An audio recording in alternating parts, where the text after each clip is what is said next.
آج ایک کالعدم تنظیم کی جانب سے جو جی ٹی روڈ پر مظاہرہ کیا جا رہا ہے اس کی وجہ سے امن و امان کی صورتحال کشیدہ ہے.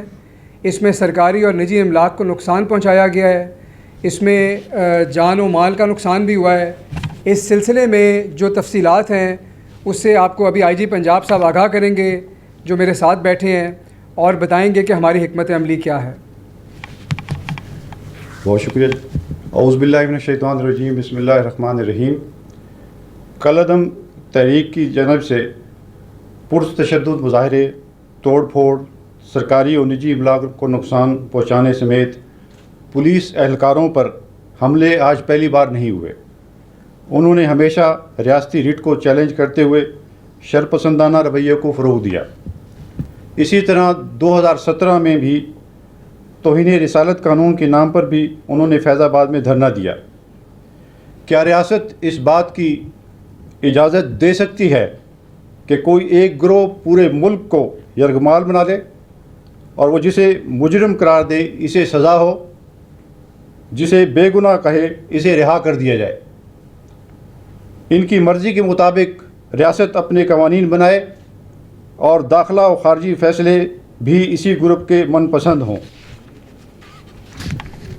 اس کالعدم تنظیم نے 2 دن پہلے بھی مارچ کے دوران پولیس اہلکاروں کو تشدد کر کے شہید کیا اور آج بھی درجنوں اہلکار زخمی پڑے ہیں. آج انہوں نے پولیس پر سیدھی گولیاں چلائیں جس کے نتیجے میں 263 پولیس اہلکار زخمی ہوئے اور 4 شہید ہوئے. اس سے پہلے دھرنے میں انہوں نے 741 پولیس اہلکاروں کو زخمی کیا اور 3 کو شہید کیا. کیا یہ سب پولیس اہلکار، سیکیورٹی اداروں کے اہلکار عاشق رسول صلی اللہ علیہ وسلم نہیں ہیں؟ ہمارے نبی کریم صلی اللہ علیہ وآلہ وسلم کو تو دونوں جہانوں کے لیے رحمت للعالمین بنا کر بھیجا گیا. یہاں انہی کے نام پر عاشقان رسول اہلکاروں پر تشدد کیا گیا. ان کے نام کا نعرہ لگا کر نجی اور سرکاری املاک کو تباہ کیا گیا. ہمارے نبی صلی اللہ علیہ وسلم نے تو راستے سے پتھر ہٹانا بھی کار ثواب قرار دیا ہے. یہاں انہی کا نام لے کر راستے بند کرنے کی کوشش کی جا رہی ہے. کیا ریاست کسی گروہ کو اجازت دے سکتی ہے کہ وہ امن و امان کو سبوتاژ کرے؟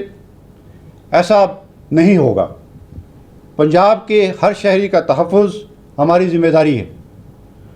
ہر شہری کو پرامن ماحول کی فراہمی ہمارا فرض ہے اور امن و امان کی فضا برقرار رکھنا ہمارا مشن ہے.